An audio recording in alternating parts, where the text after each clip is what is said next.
The passage highlights a chilling historical paradox. Josef Kramer, the commandant of Bergen-Belsen, genuinely believed that a few days of 11th-hour leniency would absolve him of complicity in mass murder.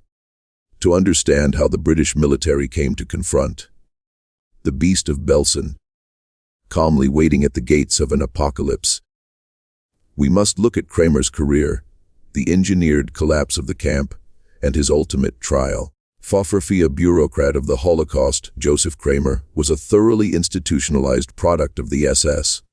Joining the Nazi Party in 1931, he climbed the ranks across the camp system, serving at Dachau, Mauthausen, and Natzweiler-Struthof. By mid-1944, he was appointed commandant of Auschwitz, Birkenau. There, Kramer managed the industrial-scale gassing of hundreds of thousands of victims, including the systematic liquidation of Hungarian Jews.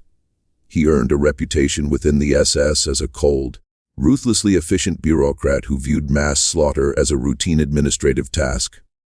The engineered nightmare at Belsen. In December 1944, Kramer took command of Bergen-Belsen, originally an exchange camp with lower mortality rates. Belsen was utterly transformed in the war's final months. As Allied and Soviet forces closed in on Germany, the Nazis evacuated eastern camps, forcing hundreds of thousands of sick, starving prisoners onto brutal death marches. Belsen became a chaotic dumping ground. A facility designed for roughly 10,000 people was suddenly inundated with over 60,000 inmates. Kramer did virtually nothing to adjust to the influx. Food distribution ceased, water supplies broke down, and typhus and dysentery swept through the freezing, overcrowded barracks. Kramer maintained strict SS discipline, while thousands died daily of entirely preventable starvation and disease. 45th the delusion of innocence. By April 1945, British forces were rapidly advancing. Sensing the inevitable collapse of the Third Reich, Kramer pivoted. He canceled the agonizing daily roll calls, halted public beatings, and made half-hearted attempts to source local food. In Kramer's deeply warped mind, this sudden compliance reset his moral ledger. When the British 11th Armored Division liberated Bergen-Belsen on April 15, 1945, Kramer did not flee like his subordinates.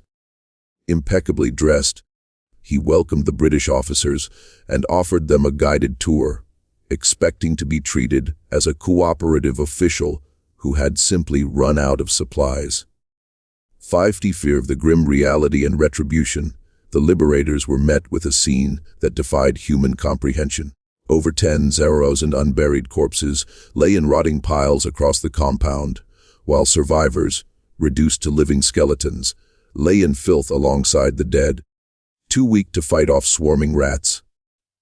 The enraged British troops arrested Kramer immediately, forcing him and the remaining guards to bury the dead by hand.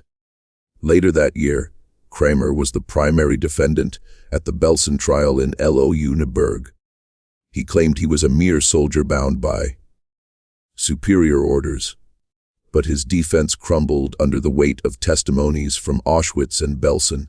On December 13, 1945, Josef Kramer was executed by hanging, completely stripped of his final delusion of immunity.